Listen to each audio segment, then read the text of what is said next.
Okay, we're recording. Ooh. We're recording. Oh, that spider isn't in my... Karen just flicked a spider, but didn't kill it. Well, yeah, no. God. Well, I told you I flicked it. I didn't want to kill it on Christy's chairs. Anyway, hi, I'm Christy.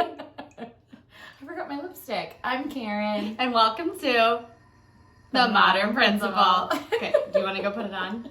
No, I'm okay. You sure? Oh my gosh. She wants me to put it on.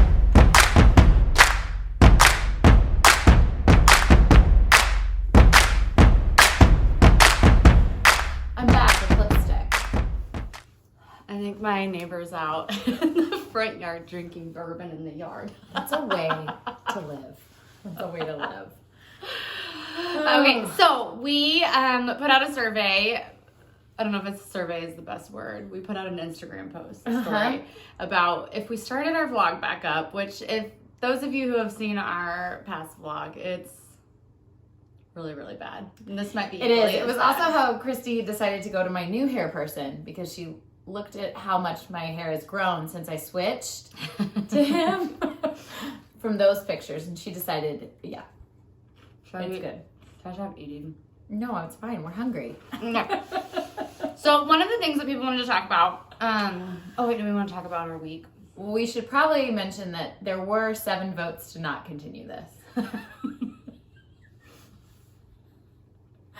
We're not listening to those 7 votes. I did pull it up to see if Christy was one of them. No, I've been trying to talk her into it. So, okay, so Karen, you had some fun this week with some We kids. both did. Mm-hmm. You want me to share my story? Mm-hmm. So one of our many hats that we wear as principals is we get to support students who are having a harder time with overwhelming feelings. And being back in school has brought a lot of those on this second week that we've been in session for some of our younger kids that don't have a lot of words to express themselves. So I had one student who was very overwhelmed, and I helped him through that moment of crisis. And then afterwards, when he was calm and ready, we went back into his classroom, and I went in with him for a little bit just to make sure everything was good and he was ready. And he decided he wanted to sit on my lap. And then he loudly announced, "This lap is really comfy. Why don't more kids sit here?" I don't know what that means about my lap, but it was sweet. But here we are. So today we're going to talk about servant leadership a little bit. Yes.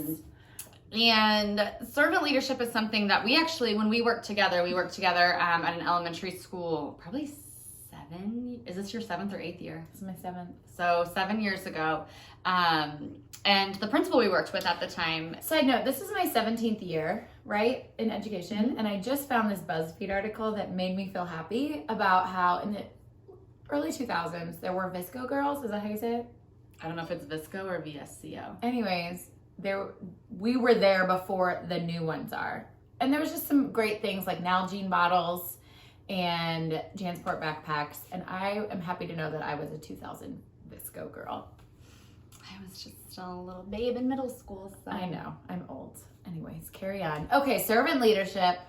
So we worked for this principal, and I think she introduced both of us to the concept of servant leadership. I had never heard anybody talk about that previously. And so now it's become one of my pet peeves when people talk about servant leadership and they don't talk about it properly, and they, for example, like feed their staff food, and they're like, "Oh, I love being a servant leader," or they make their staff a gift and they say, "Oh, I love to be a servant leader," because that's not actually what it is. So we did a little bit of digging. Well, truth time, when Christy said, "Let's do this first one on servant leadership," I was like, I don't think I really know what it is. She did. I mean, I don't, like, it seems like one of those vague terms, like shared vision, and, like, we all know that it sounds good. It's like an edgy jargon, like, be a servant leader. Like, I don't really know what practically that looks like, so we Googled. So we Googled it. And it sounds like it was introduced by a guy named Greenleaf in like the early 1970s. And basically what it is, so hold on to your hats. Well, yeah. Mm-hmm. The servant leader is servant first. So it's a feeling that you want to serve versus you want to lead. And then you just happen to become a leader who continues to serve. Yeah, that still sounds jargony in my head. It's still a little jargony. Here's where it started to make sense to me, that if you are a servant leader, then you make sure to put that other people's highest priority, make sure that other people's highest priority needs are being met. Mm-hmm. And so the best test to administer is, do those served grow as persons? Do they, while being served, become healthier, wiser, freer, more autonomous, more likely themselves to become servant? And what is the effect? Here's where you really do a good job. What is the effect on the least privileged in society? So will they benefit or at least not be further deprived? Mm-hmm. So I think that when we talk about servant leadership, it is not about just giving your staff gifts. It's not about serving them food, although those are things that are fun and I still want to do them. Well, yeah, that to me is more like upkeep of culture, appreciation, recognition, And those just kind fun. of things, which Yeah. is part of your job for sure. But in order to truly, are we serving our staff members and serving our students and families by truly helping them to become better people and the people that they want to be, not just who we want them to be, but who they want to be, and then also making sure that we're really serving the least privileged in society and making sure that we're not, what's the word I'm looking for? Just catering to the majority? Yeah. Or listening to the loudest voice in the room, maybe. I think it's good. We, a while ago we made up this term EduQueen, and somehow it stuck. And then this morning, Christy killed more time by making mugs with it on it. This is how we avoid doctoral work. But she, one of the things that we picked a letter from EduQueen, and it embraces different parts of what we believe at the bottom principle. And one of the E's is embrace your staff personally and guide them professionally. And to me, that is servant leadership. That's what it is. Yeah, I remember a scenario where I had a staff member who really wanted to be a reading coach. Like that was the next step in her career. And she didn't share that with me. And it was probably because I wasn't emotionally available. So it was definitely my fault. But she didn't make it. This was your pre-mental health awareness. Yes. So she didn't make it known to me. And so, my supervisor actually asked, do you have people who want to be, a reading coach? Do you have any recommendations? And, at that time I didn't have any.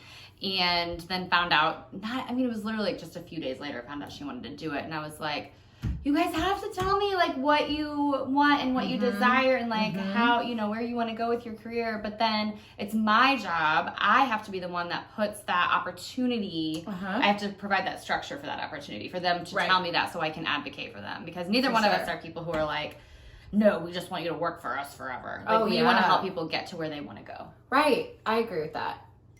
I still, I'm just now having a clear definition of what it is. So I'm not sure I can think of exact examples, but that's a really good one.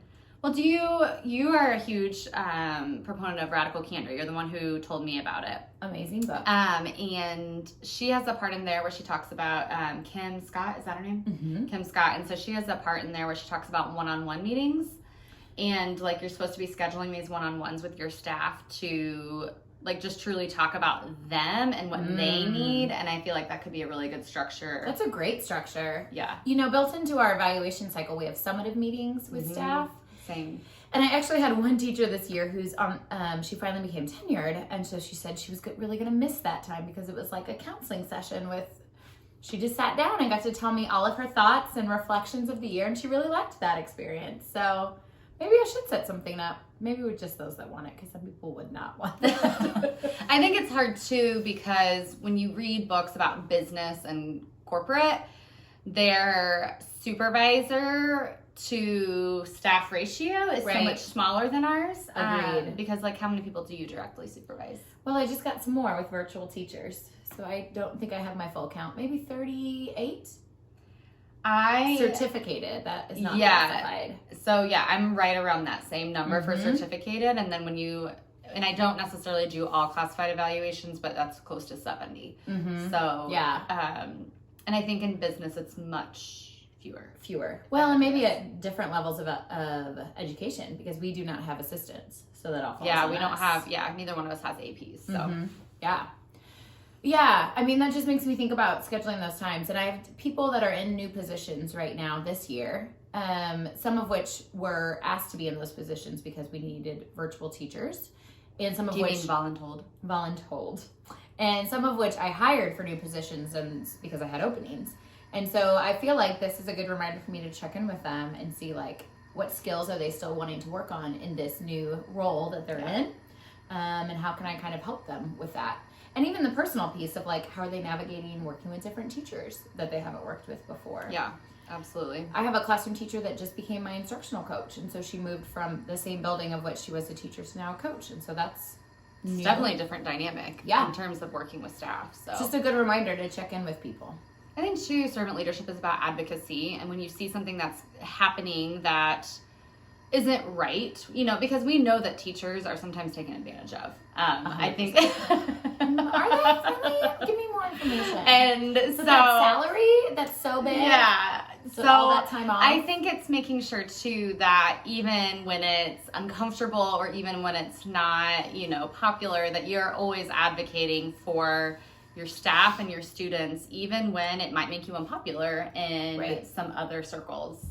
Right. I feel like we're hired for our building to advocate for it. There's been a few examples too where like my staff have had students, their own kids as students, both in my district and out of my district. And they've come to me to help me help like problem solve a situation with their own child. And I think that's a really good way you can lend your expertise. Yes. Because you can help them navigate the system that you know better just because of your current role. So I think that's another way you can really help your staff on a personal level. Yeah, absolutely. Are we too serious? Is this too boring? I mean, we don't just want to be fluffy. We obviously have brains, but we don't want to be boring. We also want to be funny. I mean, was that too much?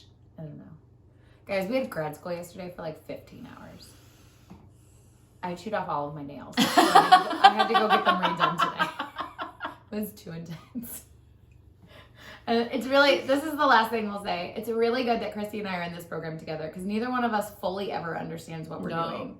So between the two of us and our text messages, sometimes we gather probably 60%. I bet we get closer to 75 or 80 of what is really going on and what is due. I did like yesterday that both of us had no idea what a paper was. She just said it was due on this date. We had no idea what she was talking about. So I kept texting Christy, ask her, ask her, even though I couldn't. She wouldn't ask. You be the dumb one in front of the whole entire cohort and ask. Nobody else knew either. Yeah. So, all right. Anything else? I don't think so. I feel like we should have a closing though. Yeah, what should it be? Edu Queens out! Is that it? We used to have one. What was it? We did something where we clinked our glasses. It was our motto. What was it? Well, here's to a week.